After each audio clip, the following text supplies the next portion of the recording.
It's all about the timing.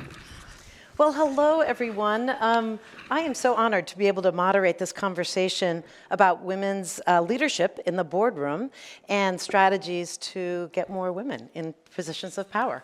And I apologize, I'm going to read from my phone. I've been too busy having great conversations with all of you, so I didn't commit this to memory. So despite decades of progress, women remain underrepresented in corporate leadership and boardrooms around the world, as many of us know.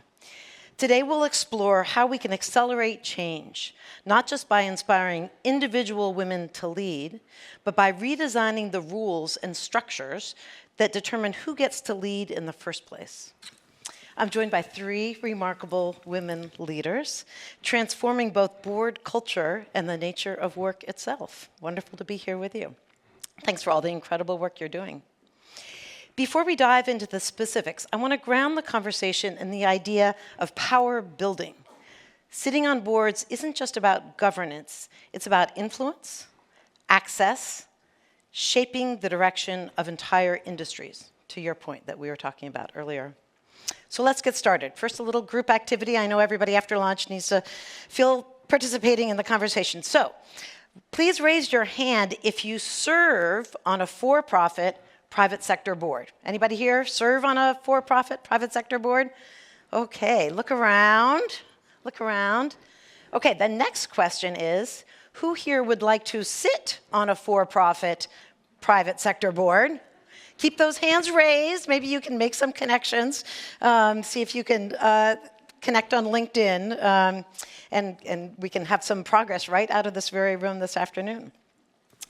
So to start off, I'd love to hear from each of you on this. Why do you believe board service is such an important pathway to power for women? And how can we make sure that power goes beyond simply having a seat at the table to actually shaping what happens at the table? We'll start over here. Okay, can everyone hear me? Good. So I think to your first question, we all know that boards are where the power is held. We know that boards are the ones who determine and set the strategic direction of companies. We know that boards hire and fire the CEOs. We know that boards and the decisions they take are responsible for the growth and the sustainability of whether it's a for-profit, not-for-profit, listed, unlisted company. But I think why we need women on boards is because all the studies, all the experience shows when you have greater board diversity, you have improved corporate governance, you have improved decision making, you have greater market responsiveness and productivity and profitability and so on and so forth. But to make sure that the women who are actually on those boards are able to effectively influence and make change, we need a magic number of 3 women minimum. If you have 1 woman on a board, that's completely unacceptable. That is just the bare minimum. If you have 2 women on a board, it's slightly better because they can encourage each other, they can reinforce each other's ideas, they can give each other support, but they're still in a very small minority. When you have 3 women on board, or at least 30% if we assume there's 10 people, when you have 3 women on board, that's actually the magic number. Because when you have 3 women, you get beyond tokenism and people just saying, well, there's the woman in the team or there's the woman on the board. These 3 women are actually able to band together, and even if they're still a minority, they'll be a significant and powerful one. The other reason why we need 3 women on boards, minimum, to have effective change is because women are different. Women have a lot of things in common, and we have a similar perspective on certain things, but we're very diverse. We saw from our sisters in the government of Iceland yesterday, they came from across the political divide, but they were able to agree on certain issues. So we need to have diversity even in the type of women who we have sitting on boards. So what I would say is we need 3 women minimum. That's my answer. All right, wonderful. Nabila? Yes, I completely echo everything that's been said and would add in terms of why it's incredibly powerful to sit on boards is you are really uniquely positioned to support and guide not just a CEO, but an entire organization or an institution through shifts, through change, through headwinds. Two of the boards that I sit on, I joined right at the tail end of the COVID year. So there was a lot of discussion around the implications of the COVID pandemic. For one organization, a nonprofit focused on girls' education, we were talking about the implications of the shadow pandemic and gender equality at that moment. For another organization, which is a private business school, which is also a nonprofit, it was a conversation around the implications of the pandemic on learning. And so much of this subsequent discussions around the future of the MBA program have sort of leaned into what has happened since the pandemic. So I think it's a really powerful place to sit, not just as a woman, but as anyone who is a change agent who thinks about transformation and wants to support organizations and companies to lead from a particular set of values. I have an unapologetic lens that is impact-driven, that is inclusive, that is diverse, that is global. As a Nigerian woman who now works in Abuja, but is also American and Canadian, there are particular perspectives and interests that I feel I can bring to the table, and I think that's a big part of the excitement. To your point about what we need to translate that seat at the table to power, to influence, to change, I agree in terms of the number at the table, but I'm always preoccupied with what it means to influence and shift people, to invite people in on particular perspectives and particular issues. And I think we need to do a lot more work in terms of building understanding and frameworks around what does it mean to have power at the table? How do you unpack that? For me, a basic understanding of board culture, that there is a particular board culture, there's a nomenclature, there's a language, there's a way people communicate both inside the boardroom and outside the boardroom, and that is not homogenous across sectors, companies, etc. So really understanding that you are joining an ecosystem that starts with the board but also extends across the institution. I think also understanding that decision-making and power is not brokered purely at the board table. In fact, most decisions are made outside of that. They're cultivated through one-on-one conversations, through smaller consensus and movement building. So a lot of the discussions that were had yesterday around building influence and action in the political sphere and others really apply to the board context. And these are things that I came into my board experience with, even though I was only 40 when I joined my first two boards, because my whole career has been around influence and persuasion. I'm a litigator by training, worked as a policy advisor in government, and now do policy advocacy for girls' education. I think that we should move away from this myth that there are unicorns or special types of women who succeed and move up through the board ladder, and we need to spend more time institutionalizing, sponsoring women, but doing so in a way that gives them the full breadth of capabilities so that they can succeed. Amazing, yes, fabulous. The themes here seem so linked and woven together. The idea of quantity that I think matters because women aren't a monolith, but the idea of perspective and values and quality also really matter and have such an impact, I think, on how to build power. Jocelyn, what do you have to add to this? I'll build because these are wonderful points that have been made, but I have to maybe bring us to what do companies do, right? And so they help us decide how bank loan applications are going to get processed. Who's going to have a in-office policy, who's not, whose compensation is getting paid and what it's getting paid for. So it's the employee base that the board, I started our effort when my daughter was 5, and she's like, what are boards? So I did tell her to a 5-year-old brain what they are, and I said they're the boss of the boss. And if you really stitch that all the way through, boards are overseeing the employee base, which is really the company, right? Companies are not built by one person. And it's also the products and services. And that's everything from healthcare and who's getting looked at with those healthcare solutions, which is incredibly important. But it's pretty much everything you woke up and used today was built or decided by a company or therefore their board. I was also reflecting on yesterday's conversation, if we remember that slide up there that had the, I think they called it the broligarchy, and someone made the comment that we didn't vote for those people, but their boards did. Right. And so, you know, while we don't vote as a general public for the board, who sits there matters because they do vote for the CEO, which is a point that you made. Mm-hmm. Yes, absolutely.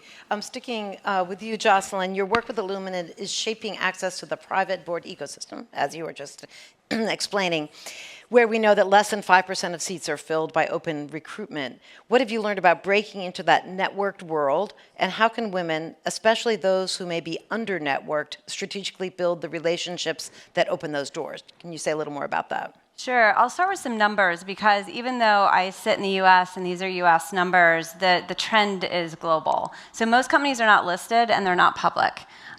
We read a lot about those and we read a lot about the quotas, et cetera, because they can only be applied to those companies, and they do represent a large portion of our GDP, but in sheer number, which is opportunities, they're very, very small. In the US, our public company markets, I think, are roughly around 5,600 companies with no term limits, but there's 17,500 private companies with over 100 million in revenue, hundreds of thousands more, and that's where the opportunities are. So going back to your question, how do you find those opportunities? Well, it's not LinkedIn. They don't post their jobs openly. These are dark jobs, meaning they're held in networks, and they're held in networks of people, really, there are only three personas that make decisions about who gets a board seat. It's the CEO, investor, or sitting board member. And so those are the people. When we say network, I always say it's not, you know, put a name tag on or walk around a large party. It really is those three personas that you want to be networking with, because most companies are private, and most of those opportunities are not, well, all of the opportunities are not listed, but they're infinitely fragmented. So talent is not the issue. This room is a testament to that, but the opportunity landscape is a very hard one to get at, and it does not mirror the executive landscape. So everything we've learned that's gotten us to the executive position isn't the same roadmap to get to the boardroom. Oh, that's really a good reminder. Sobering. Philana, you've done incredible work with 50-50 women on boards in Africa to create pipelines for young women. What have you found most effective in helping women not only reach board-level positions, but feel prepared and supported once they're there? I think, as Jocelyn said, reaching a board depends on networking, and networking effectively. Something like 90% of board roles are unadvertised, and it's those three groups of people who basically decide who gets to fill that vacancy. So I think women generally have broader and deeper networks, but we're not as good at leveraging our networks to advance our professional goals. Men tend to have much looser and smaller networks, but they're really good at using those networks to get ahead professionally. So what I would say, particularly for young women or for the women in the room who want to start board service, you need to make your network work for you. And the most important way to do this is to get a sponsor. We heard yesterday from one of the speakers on the difference between a sponsor and a mentor. You need a sponsor who is either an investor or a CEO or a board member, or who has the ear or can influence those people. You need someone who's going to say your name in that room. So reaching the board, you need a sponsor. How do you prepare once you get on a board? You prepare. You read about the company, you research them, you review their audits, and the preparation is in the hard skills. But the good thing is it's very easy to master the hard skills. You can do courses to learn how to read a financial document. You can do courses online or in person to get you certified as a director. So the hard skills are actually not that hard. The soft skills are actually tough, because once you get into the boardroom and you're prepared, you need support. And the best way to get that support is through a mentor. So you need someone on the board who is going to help you understand, observe, and navigate board dynamics. Because boards and the way they work, it's not the same as, say, an executive level job. There is a chair of the board. They may or may not necessarily be the most important or influential person. If you're a new board member, you may not understand why a certain group of board members vote a certain way or take a particular position, or why decisions seem to have been made even before the meeting when you weren't there. So you really need a sponsor to reach the board. You need to do the work to prepare yourself once you get there. And you need a mentor to help you learn and navigate the board dynamics that you will inevitably face. I love that capture of the sequencing, the back and forth of the sponsorship and the mentorship. I think that seems really spot on. Nabila, you often speak about the difference between holding a seat and using that seat, which is related, about power broking and helping others advance once you're inside the room. Could you share more about what that looks like in practice? Great, thanks. So I think it really builds upon what's already been said. So this notion of understanding that getting onto a board and succeeding and moving up through a board into committee participation, leadership, and ultimately maybe chairing a board or leveraging a particular board experience for other opportunities. It's really about networking, but I like to say relationship brokering. And what I would say is, as I'm listening, I'm also reflecting on my pathways to board membership, and I would encourage all of us to be very holistic in terms of what we think of as a sponsor and a mentor. So, for example, INSEAD, one of my sponsors at INSEAD was a member of the staff who I met as a student. So the INSEAD board is very unique in that it's all alumni, right? So you are being cultivated, you are being scoped as a student, as an alum, etc. And so as a student, without even knowing it, there were people who were already watching and cultivating and saying, there's something here. And one of those was at that time a mid-level staff member, a fellow African woman with whom I worked on a fundraising campaign. And many years later, when I was an alum, she gave me the first of many opportunities that led to me being on the global board. And so I think when we think about our sponsors, our mentors, the people in our community that elevate us, that speak our voices, our names in rooms when we're not there, it's not always necessarily those who hold positional power. And so when we think about how we network toward these board opportunities, I think we should really think about how are we moving as leaders in our daily exercise. So we're here at this conference, we're networking, we're having conversations. I mean, board participation is about advice, it's about critique, it's about reflection. If you are doing that as part of your regular interactions, someone you meet is going to say, there's a board, there's an opportunity. So I would say, especially for those of us who love to talk and communicate, it's to flip that switch and to say, am I moving and communicating in a way that speaks to board presence? And there's a particular set of skill sets, I think, that every board is looking for. Someone who can analyze and reflect on things, but ultimately is bold and brave enough to give advice in a way that moves leaders to act.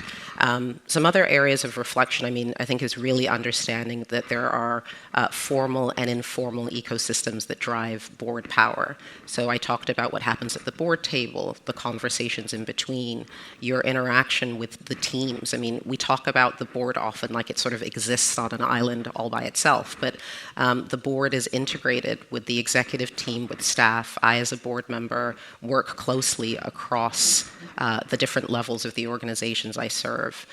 So those people oftentimes will give you the information, the support, the guidance that you need to navigate circumstances and to understand the context. You can read the formal board meeting notes, but there's the things that are unsaid that inform your presence. Really quickly, I think understanding the psychology of the room, you're dealing with people. And one thing I also like to think about is, have you done the work of understanding and reflecting on the baggage that you bring to your board work as a woman. So I sit at the intersection of race, gender, region, so many things. There's a lot of reasons why people want me in that room, and there's a lot of things that I'm expected to represent and push and want to.